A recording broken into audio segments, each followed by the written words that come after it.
Hello friends, अभी रात के 11 बज रहे हैं और हम सब लोगों का डिनर हो चुका है। और मैं तैयारी कर रही हूँ सुबह की, क्योंकि सुबह है लास्ट श्राद्ध, जिसको हम वांस भी बोलते हैं।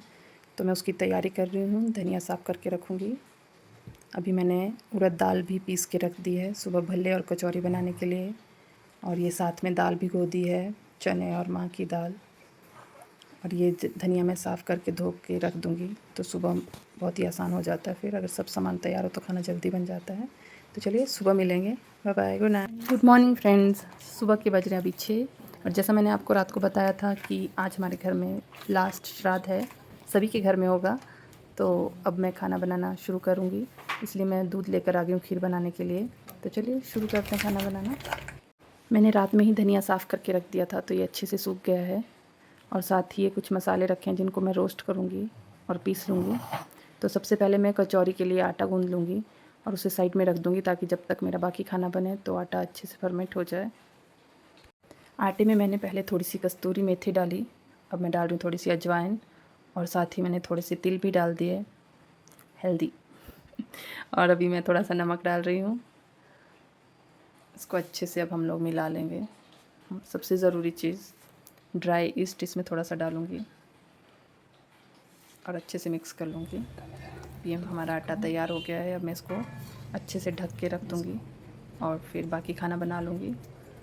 फ्रेंड्स, हमारे यहाँ पर कोई भी पूजा होती है तो भल्ले और कचौरी जो है वो ज़रूर बनाया जाता है। आपके यहाँ पर क्या बनाया जाता है ज़रूर बताइएगा। मैंने रात को ही उड़द दाल का पेस्ट बना के रख दिया था, ताकि सुबह जल्दी जल्दी मैं खाना बना सकूँ। अब मैं कचौरी और भल्ले का अलग से मसाला बनाऊँगी। हम लोगों के यहाँ दही भल्ले नहीं बनाते हैं, ड्राई भल्ले बनाते हैं। आप अभी देखिएगा, तवे के ऊपर हम लोग इसे बनाएंगे।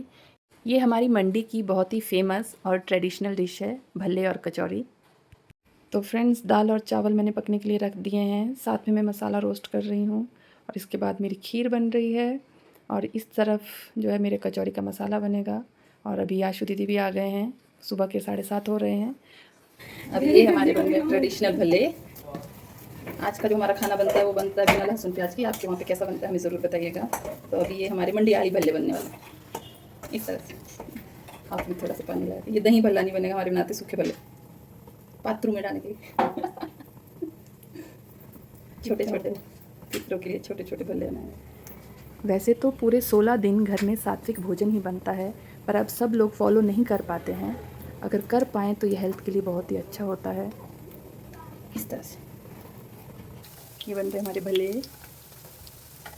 पत्तों के ऊपर रखने कचौरी के लिए मसाला तैयार हो गया है और ये खीर भी उबल गई है। हमारे भल्ले जो हैं तैयार हो चुके हैं, पत्थर ऊपर पाने जो छोटी छोटी 16 परांठी। ये कचौरी का मसाला, दाल रेडी, चावल पक चुके हैं और ये हमारी टेस्टी सी खीर रेडी है। आज लास्ट श्राद्ध है, वांस है, तो आज के दिन पूरे 16 पत्ते लगाए जाते हैं। ऐसा माना जाता है कि अगर इन 16 दिनों में हम लोगों से कोई भूल चूक हुई हो या कोई पूर्वज ऐसे हों जो छूट गए हों हमसे, जिनके नाम से हमने खाना ना बनाया हो, तो आज के दिन सबके लिए जो है खाना परोसा जाता है और पूरे मान सम्मान के साथ पितरों को विदाई दी जाती है। और फिर कल से हमारे नवरात्रि शुरू हो रहे हैं। पितरों की पूजा करने के बाद सबसे पहले कन्या को भोजन करवाया जाता है।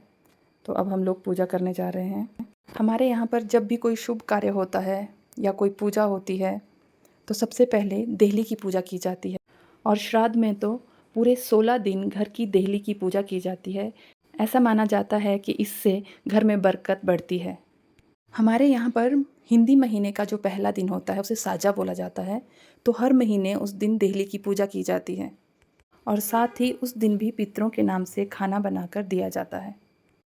बहुत से लोग ये कहते हैं कि जब जीते जी नहीं पूछते तो फिर मरने के बाद कुछ देने का क्या फ़ायदा।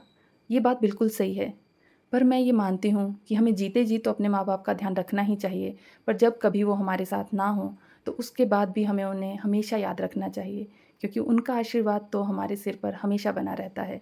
तो ये मुझे एक सबसे अच्छा माध्यम लगता है कि हम उन्हें श्राद्ध के माध्यम से याद करते हैं और उनका आशीर्वाद लेते हैं। यही वो छोटी छोटी रस्में होती हैं जो रिश्तों को मजबूत बनाती हैं। और आज हम लोग इन रस्मों को छोड़ते जा रहे हैं और यही वजह है कि आज रिश्ते इतने कमज़ोर होते हैं, पहले की तरह मजबूत नहीं होते। भारतीय संस्कृति को यूं ही महान नहीं कहा जाता। हम लोग जीते जी तो रिश्ते निभाते ही हैं, पर मरने के बाद भी हम लोग एक दूसरे को याद रखते हैं। यही संदेश देते हैं हमारे ये श्राद्ध।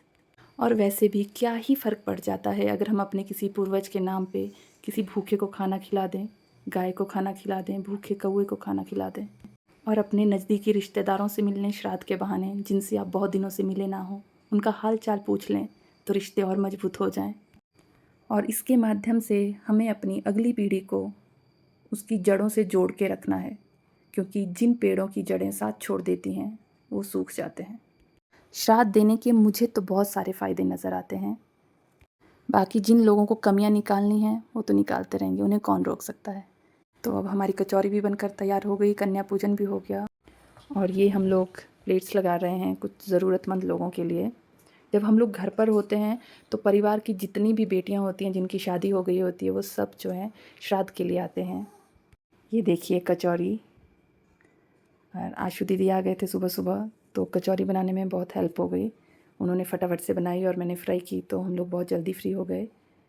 9 बजे तक हमारा खाना बनकर तैयार हो गया था, बट वो खाना नहीं खा पाए। मैंने उनको पैक करके ही दे दिया, क्योंकि आंचल को ड्यूटी पे जाना था तो वो लेट हो रही थी, तो मैं उनको छोड़ने आई हूँ। तो फ्रेंड्स, आपको हमारा ब्लॉग कैसा लगा प्लीज़ कमेंट बॉक्स में लिख कर ज़रूर बताइए।